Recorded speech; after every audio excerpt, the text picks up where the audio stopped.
आज हम लेंगे कक्षा 11वीं में भौतिकी फिजिक्स की प्रायोगिक कॉपी कैसे बनाएं। तब यहाँ पर हम स्टार्ट करते हैं।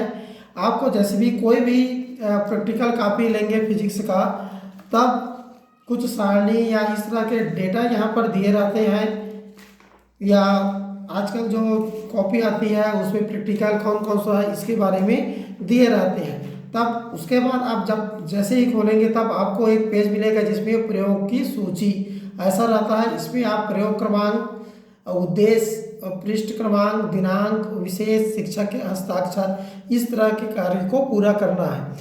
अब उसके बाद इससे पहले यहाँ पर पूरा करने की बात है, आगे हम लेंगे।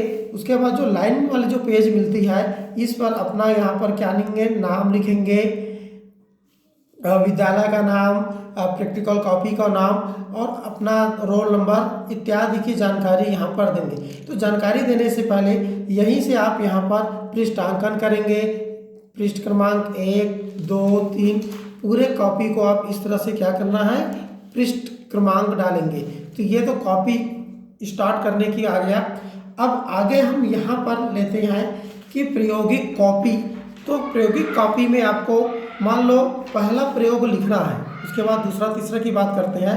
पहला प्रयोग लिखना है तो जैसे ही इसको पलटेंगे इस तरह से, तब यहाँ पर ये जो पेज मिलेगा इसके लेफ्ट साइड कोरा रहेगा और राइट साइड जो रहेगी वो लाइन वाली कॉपी रहेगी। तब यहाँ पर क्या होगा, आपका जो प्रयोग क्रमांक पहला है उसको लिखेंगे, ठीक उसी के बगल में क्या लिखेंगे, प्रयोग क्रमांक पहला, यहाँ पर भी लिखेंगे। यहाँ पर भी क्या लिखेंगे, उद्देश्य लिखेंगे, यहाँ पर भी उद्देश्य लिखेंगे। अब उसके बाद जो लाइन वाले पेज में आपको क्या क्या लेना है, आवश्यक सामग्री लेना है, सिद्धांत लेना है, जो भी सिद्धांत है। इसके बाद क्या लेना है, विधि लेना है। फिर विधि के बाद आगे जो लाइन वाले पेज में जाएंगे तब विधि का आगे भाग को यहाँ पर लिखोगे। और उसके बाद विधि के बाद आगे फिर प्रेक्षण, तो यहाँ पर प्रेक्षण करने की ज़रूरत नहीं है, लाइन वाले में प्रेक्षण को नहीं लिखना है। उसके बाद किसको लिखना है, यहाँ पर परिणाम, दिए गए गोले का व्यास जितना भी आएगा उसको यहाँ पर लिखना है, अर्थात अब परिणाम को लाइन वाले में लिखेंगे। इसके बाद क्या जाएगा, सावधानियाँ, यहाँ तक कंप्लीट हो जाता है। अब आगे हम चलते हैं कोरे वाले पेज में। तो कोरे वाले पेज में आपको प्रयोग क्रमांक 1 जहाँ से लिखे हैं उद्देश्य, वहाँ के नीचे आपको आना है। तब यहाँ पर आपको जो प्रयोग है उससे संबंधित रेखा चित्र या इंस्ट्रूमेंट उपकरण का चित्र यहाँ पर बनाना है। और उसके बाद जो दूसरा स्टेप आता है कोरे वाले पेज में, तो उसके बाद क्या होती है, प्रेक्षण या प्रेक्षण सारणी लेना है यहाँ पर। और प्रेक्षण सारणी बनाएंगे, जितनी भी सारणी रहेगी जैसे जिस प्रयोग में है उसी हिसाब से A, B उसका नामांकन जैसी भी रहेगा, पहला सारणी, दूसरा सारणी। और उसके बाद सारणी के बाद यहाँ पर क्या करना है, गणना करते करते आगे इधर चला जाएंगे। तब यहाँ पर भी क्या आ जाएगा, आपका गणना रहेगा। और गणना के बाद फिर क्या आ जाएगा, यहाँ पर परिणाम। और परिणाम के बाद यहाँ पर आपको क्या लिखना है, अगर जिस प्रयोग को कर रहे हैं उसमें जो स्टैंडर्ड मान है, मानक मान, उस भौतिक राशि का मानक मान रहेगा उसको लेंगे। और इस स्थिति में आपको निकालना है प्रतिशत त्रुटि। इस तरह से यहाँ पर क्या निकालना है, आपको प्रतिशत त्रुटि निकालनी है। तब इस तरह से ये कोरा वाला पेज कंप्लीट हो जाता है। तब तो ये कॉपी बनाने के लिए एक सामान्य जानकारी थी, ठीक है। आप इसको ध्यान से समझोगे तब आपको क्लियर हो जाएगी। अब इसके बाद कॉपी कैसे लिखेंगे, तब आप जब प्रायोगिक कक्ष में जाते हैं, प्रयोग करने के लिए जाते हैं, उससे पहले इन सारी चीज़ों को अपने शब्दों में लिख कर रखना है। और यहाँ पर जो है प्रेक्षण सारणी रहेगी, इसको कोरा रखना है, खाली रखना है। यहाँ पर जो प्रेक्षण सारणी रहेगा इसको भी आप खाली रखेंगे। उसके बाद निश्चित रूप से आपका गणना नहीं हुआ रहेगा, तो इस तरह से ये क्या रहती है, खाली रहती है। लेकिन जैसे ही आप प्रयोगशाला में जाएंगे तब क्या करेंगे, इसी के अनुरूप या तैयारी करके जाएंगे तब इसी के अनुरूप आपको क्या करना है, प्रयोग करना है। तब यहाँ पर जैसे सामान्यतः हम प्रयोगशाला में जाते हैं तब इस तरह का प्रयोग कराते हैं और उससे मिला जो पाठ्यांक रहता है उसको प्राप्त करते हैं, ठीक है। तो ये प्रयोग करके हम यहाँ पर बतलाएंगे और उसके पाठ्यांक को कैसे लिखना है। हम लेते हैं कक्षा 11वीं के लिए ये। तो कक्षा 11वीं का पहला एक सिंपल सा सरल सा प्रयोग है, वर्नियर कैलिपर्स की सहायता से किसी गोले का व्यास ज्ञात करना। आप जिस दिन लैब में जाएंगे उस दिन का तारीख करेंगे प्रयोग, उसका तारीख लिख देंगे यहाँ पर। तब यहाँ पर वर्नियर कैलिपर्स की सहायता से किसी गोले का व्यास ज्ञात करना। तब इसके लिए आपको क्या लेना पड़ेगा, एक गोला लेना पड़ेगा। और तो हम यहाँ पर एक गोला ले रहे हैं, ये छोटा सा गोला है, ये गोलाकार वस्तु है, इसका व्यास ज्ञात करना है। और हमारे पास क्या है, ये वर्नियर कैलिपर्स, इस तरह के उपकरण रहते हैं। अब इससे हम क्या करना है, इस उपकरण से क्या करना है, इस गोले का व्यास ज्ञात करना है। ठीक है, तब व्यास ज्ञात करने से पहले ये जो हमें उपकरण मिला है, इस उपकरण को क्या कहते हैं, वर्नियर कैलिपर्स। तो इस वर्नियर कैलिपर्स तो सर्वप्रथम यहाँ पर आप अध्ययन करके आए हैं, तब पता चलेगा कि इस जो वर्नियर कैलिपर्स है उसकी अल्पतमांक की गणना करना। तो अल्पतमांक की गणना करने के लिए यहाँ पर दो चीज़ों को यहाँ पर देखना है, मुख्य स्केल के एक भाग का मान। तो मुख्य स्केल का एक भाग का मान देखेंगे तो यहाँ पर सामान्यतः जो लैब में वर्नियर कैलिपर्स रहती है, ऊपर में क्या दिया रहता है, इंच में दिया रहता है और नीचे में सेंटीमीटर में दिया रहता है। तो हम इंच वाले को तो अध्ययन बहुत कम करते हैं वर्तमान में। एसआई सिस्टम के कारण क्या होती है, सेंटीमीटर, मीटर, मिलीमीटर इस पैमाने का उपयोग होता है। तब यहाँ पर देखते हैं एक छोटे से भाग का, तो ये जो यहाँ पर भाग दिया रहता है वो सामान्यतः आपके कंपास बॉक्स में जो स्केल होता है उसी तरह का स्केल रहता है। यहाँ पर 0 से लेकर लगभग 12 सेंटीमीटर, 15 सेंटीमीटर, 20 हो सकता है, अलग अलग उपकरण के लिए अलग अलग। लेकिन इसके जो एक भाग का मान देखें तब ये क्या होगा, 1 मिलीमीटर, कहने का अर्थ है 0.1 सेंटीमीटर होता है। तो मुख्य स्केल के एक भाग का मान क्या हो जाएगा, 0.1 सेंटीमीटर। अब यहाँ पर वर्नियर पर भागों की संख्या देखें, तब यहाँ पर वर्नियर स्केल आपको यहाँ पर दिखेंगे। जो यहाँ पर विंडो बना है, खिड़की बना है, इस खिड़की में यहाँ पर साइड में देखेंगे इस तरह के जो साइड बने हैं, इस साइड में छोटे छोटे खाने हैं, दिखाई दे रहा होगा। तो ये छोटे छोटे खाने हैं, तो यहाँ पर कुल कितने खाने हैं उसको देखेंगे।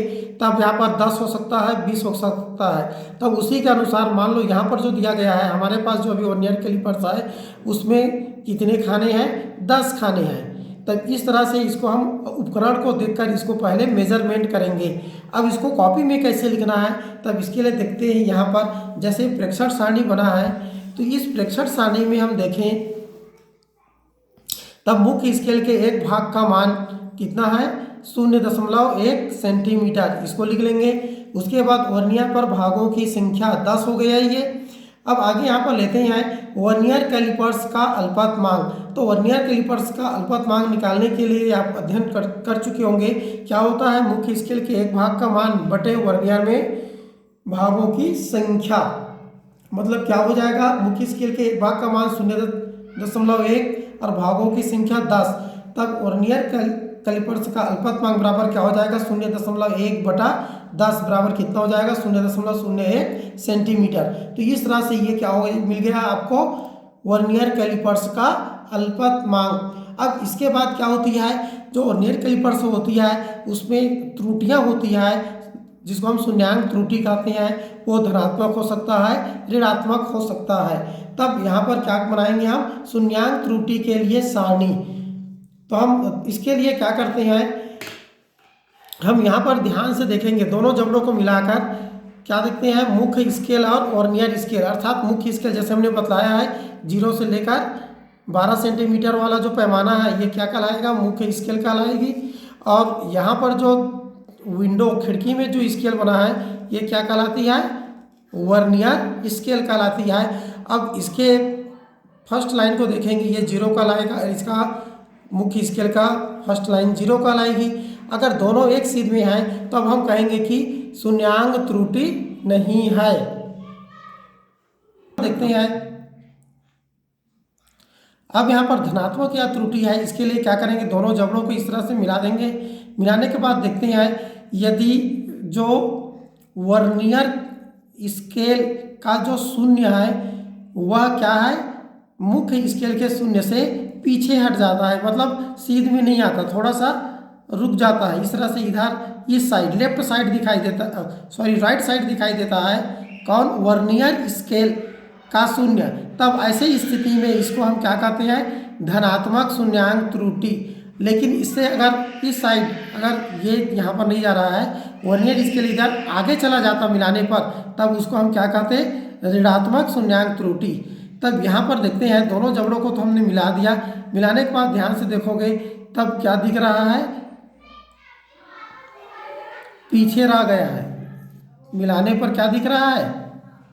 पीछे, सीध में नहीं गया, यह ना सीध में नहीं गया। तब हम चूंकि ये थोड़ा सा इधर रुक गया है, राइट साइड रुक गया है। कौन? वर्नियर स्केल, याद रखना। तो वर्नियर स्केल क्या है? राइट साइड की ओर थोड़ी सी खिसक गई है, मिलाने के बाद भी आगे नहीं जा रहा है, मतलब क्या हो गई? ये धनात्मक शून्यांक त्रुटि। तब इस उपकरण में धनात्मक शून्यांक त्रुटि है, अतः हम यहाँ पर सारणी में यहाँ पर लिखेंगे शून्यांक त्रुटि के लिए सारणी। तब यहाँ पर त्रुटि कौन सा है? तब लिखेंगे धनात्मक शून्यांक त्रुटि। अब इसका मान कितना है इसके लिए आगे, तब निश्चित रूप से आप उपकरण में देखोगे कि दोनों जबड़ों को मिलाने पर ये सीध में नहीं है, तब कोई न कोई किसी के सीध में होगा, कोई न कोई किसी के सीध में है। तब इसको ध्यान से देखेंगे हम, यहाँ पर दिखाना संभव नहीं है, लेकिन आप यहाँ पर ध्यान से देखोगे तो कौन सा सीध में दिखेगा? शून्य को छोड़ दो, पहला दूसरा, दूसरा एकदम सीध में दिख रहा है, मुख्य स्केल के किसी सीध में। वर्नियर स्केल का पहले को तो जीरो मानोगे, दूसरा और उसके बाद फिर पहला आएगा, फिर दूसरा, तो दूसरा खाना क्या है? यहाँ पर सीध में है। तब इस तरह से इसको क्या लिखेंगे? मुख्य स्केल का पार्ट, चूंकि ये तो जीरो का जीरो है, तो मुख्य स्केल का पार्ट क्या हो जाएगा? जीरो। वर्नियर में भागों की संख्या 2 आएगा, और इसको अल्पतमांक से गुणा करेंगे, तब जो ये आएगा 0.02, और इस तरह से ये कुल वर्नियर का जो पार्ट हो गया ये इतना आ जाएगा। वर्नियर का पार्ट सेंटीमीटर में, अर्थात यहाँ पर जो भागों की संख्या आएगी उसमें इसका गुणा कर देंगे। अब कुल पार्ट में आ जाएगा ये 0.02। इस तरह से चूंकि शून्यांक त्रुटि को 2-3 बार लिख सकते हो आगे पीछे देखकर, तो इसमें ज़्यादा अंतर नहीं आता। ये लगभग जो भाग मिलता है दूसरा का दूसरा ही रहेगा। तब इस तरह से इसमें 3 या 4 बार लिखोगे तो कोई खास परिवर्तन नहीं आएगा। तीसरा भाग मिल सकता है, दूसरा भाग मिल सकता है। मान लो हमारे पास उपकरण है उसमें दूसरा भाग मिला है, तो इसको 4 बार इस तरह से लिख सकते हैं। तब इस तरह से आगे यहाँ पर निकालोगे, तब ये आगे क्या करना है? मध्यमान शून्यांक त्रुटि। मान लो आपने 4 बार किया तो 4 बार सेम आया है तो सेम लिखना है। अगर भाई जब आपको अंतर दिखाई देता है तो अंतर लिखना है, और अगर 4 बार किए हैं तो चारों को जोड़कर 4 से भाग दे देंगे, तब ये आपका आ जाएगा। जोड़ेंगे और भाग देंगे तब ये उतना का उतना आएगा, 0.0 दिख नहीं रहा है यहाँ पर। इसको हम आगे यहीं पर गणना करोगे तब मध्यमान शून्यांक त्रुटि, तो हम लेते हैं मध्यमान शून्यांक त्रुटि।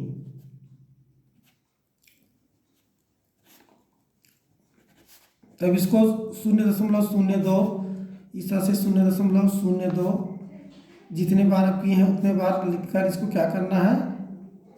जोड़ देना है और 4 से भाग देना है। 4 बार किए हैं तो तब ये आ जाएगा आपका 0.02 सेंटीमीटर। तो ये तो शून्यांक त्रुटि के लिए हो गया। अब यहाँ पर आगे हम लेते हैं दूसरा जो कॉलम बनेगा, दूसरा प्रेक्षण मिलेगा। ये क्या होगा? व्यास के लिए, गोले के व्यास के लिए, गोले के व्यास के लिए। तो गोले के व्यास के लिए देखते हैं अब गोले का व्यास का मापन कैसे करते हैं। तब यहाँ पर दूसरा जो आएगा गोले के व्यास के लिए सारणी, प्रेक्षण सारणी आप बनाएंगे गोले के व्यास के लिए। तो गोले के व्यास के लिए हम मेजरमेंट करेंगे, पाठ्यांक करेंगे। तब यहाँ पर जैसे आपको बतलाया था कि वर्नियर कैलिपर्स की सहायता से आपको क्या करना है? जो गोला दिया गया है उसको दोनों जबड़ों के मध्य में यहाँ पर रखना है, इस तरह से रख देना है। रखने के बाद क्या करना है? इसको इस स्क्रू जो होता है इसको टाइट कर देना है, कर देना है। अब ये लगभग क्या है, इसको चाहो तो आप इस गोले को निकाल सकते हो या रहने दो, है ना। अब इसके बाद इसका पाठ्यांक पढ़ना है। तो पाठ्यांक पढ़ने के लिए हम आते हैं यहाँ पर। पहला जो पाठ्यांक होता है, मुख्य स्केल का जो पाठ है, स्टार्ट में आपके प्रत्येक सारणी में जैसे रहता है क्रमांक रहता है 1 2 3 4। उसके बाद मुख्य स्केल का जो पाठ है, तो मुख्य स्केल का पाठ के लिए हम देखते हैं, यहाँ पर देखेंगे। देखो ये यहाँ से टाइट कर दिए तो जितनी यहाँ पर दूरी है उतना का उतना रहेगा, इसीलिए इसको निकाल कर रखा भी जा सकता है। आगे यहाँ पर देखते हैं मुख्य स्केल का पार्ट। यहाँ पर देखो ये जो वर्नियर का जो जीरो है, प्रथम लाइन मुख्य स्केल के, ये और इस पॉइंट को यदि हम कहेंगे तो 1.5 का लाएंगे, क्योंकि यहाँ पर 2 है और ये जो लंबी लाइन है उससे पार हो चुका है। मतलब कितना हो गया मुख्य स्केल का पार्ट 1.5। तब उसको हम मुख्य स्केल के पार्ट में, यहाँ पर जो मुख्य स्केल का पाठ्यांक लिखा गया है यहाँ पर लिखेंगे पहला में 1.5। अब आता है वर्नियर में भागों की संख्या। वर्नियर में भागों की संख्या को पढ़ने के लिए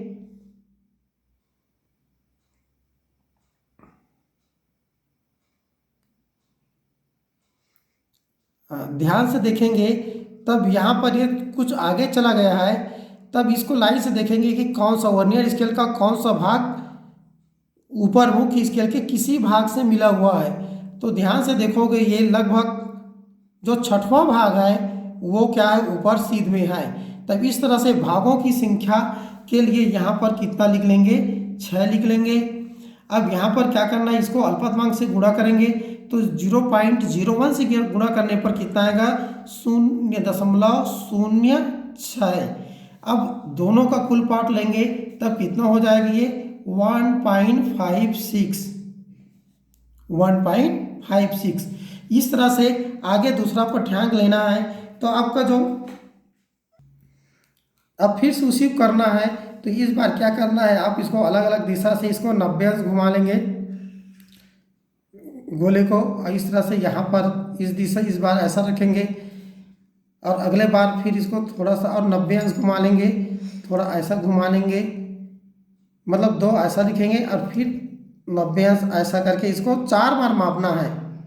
तो यहाँ पर आपको 4 बार अलग अलग दिशा में, जैसे एक व्यास की दिशा हो गया, उसके बाद क्या करोगे, फिर इसको 90 अंश घुमा लोगे, दूसरा व्यास की स्थिति हो गया, फिर 90। तो इस तरह से आप 4 पाठ्यांक लेंगे।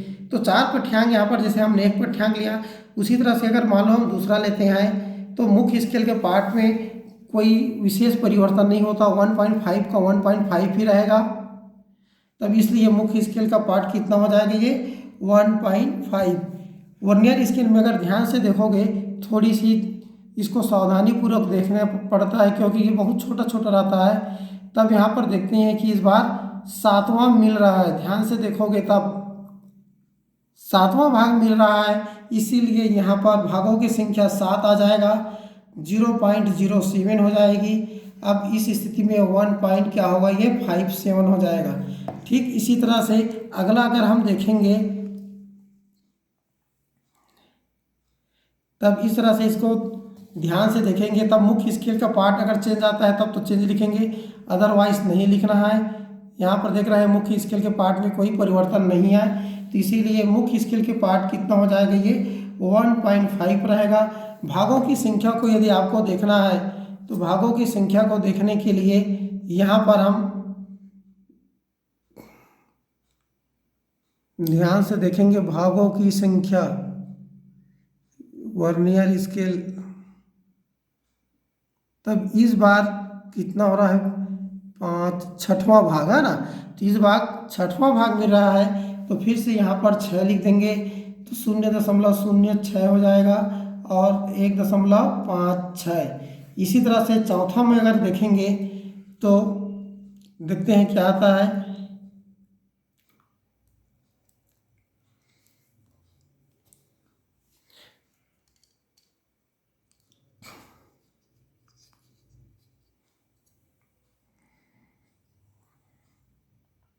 मुख्य स्केल में कोई अंतर दिख रहा है, नहीं दिख रहा है ना, तो इसका 1.5 आएगा। लेकिन इस बार वर्नियर का अगर हम देखते हैं तब वो भागों की संख्या बहुत ज़्यादा आ गया है, आठवां भाग में मिल रहा है, इसीलिए 8 लिख देंगे। 0.08 1.58। तो इस तरह से हम मेजरमेंट कर सकते हैं। अब देखते हैं इसका, तो ये गणना नहीं है, यहाँ पर गणना पर नहीं लिखना है, माध्य व्यास निकालना है। तो माध्य व्यास में जो भी रीडिंग आएगा 1.56, तो 1.56 हो गया, फिर प्लस 1.57, फिर 1.56, फिर 1.58, अर्थात जो यहाँ पर पाठ्यांक मिला है उसी को यहाँ पर आपको लिखना है। क्योंकि 4 बार किए हैं इसीलिए बटा 4 करेंगे और इसको जोड़कर क्या करना है, मध्यमान निकालना है। तब इन सबको जोड़ेंगे तब कितना आएगा 6.27। फिर चूंकि 4 बार किया गया है इसीलिए बटा 4 करेंगे और उसको भाग देंगे, तब ये 1.567 ऐसा आता है। लेकिन हमें दशमलव के बाद 2 अंक तक लेना है, इसीलिए आ जाएगा 1.57 सेंटीमीटर। तब इस तरह से ये क्या हो गया, ये माध्य व्यास। अब आगे इसके बाद क्या हो जाता है, यहाँ पर गणना करना है आपको। तो गणना करने के लिए क्या हो जाएगा, यहाँ पर गणना करने के लिए यहाँ पर चूंकि कोई भी अलग से फार्मूला नहीं है, इसीलिए हम सीधा सीधा निकालते हैं। जो शुद्ध व्यास है, जैसे यहाँ पर आप लोग लिखे हैं उसी को लिखना है। चूंकि शुद्ध व्यास बराबर क्या होता है, प्रेक्षित व्यास, और उसमें माइनस क्या होगा, शून्यांक त्रुटि। इसीलिए गणना में क्या लिखेंगे, यहाँ पर प्रेक्षित व्यास माइनस क्या होगा, शून्यांक त्रुटि। चाहो तो यार यहाँ पर छोटा जगह है तो इसको आप अपने अनुसार गणना को नए पेज अर्थात उसके जस्ट बाद वाला है गणना। जैसे यहाँ पर प्रेक्षण सारणी, इसके ये जो नमूना है इसमें आप देख सकते हो, गोले के व्यास के लिए यहाँ पर प्रेक्षण सारणी है, इसको भरोगे और इसके बाद फिर क्या करना है, यहाँ पर गणना करना है। तो गणना करने के लिए यहाँ पर क्या लिखते हैं, जैसे मध्यमान निकाले हैं यहीं पर आगे इसी को देखते हैं। तब ऐसा नहीं समझेंगे कि यहीं नीचे तक लिखना है, पलट कर लिख सकते हो यहाँ पर। तब यहाँ पर प्रेक्षित व्यास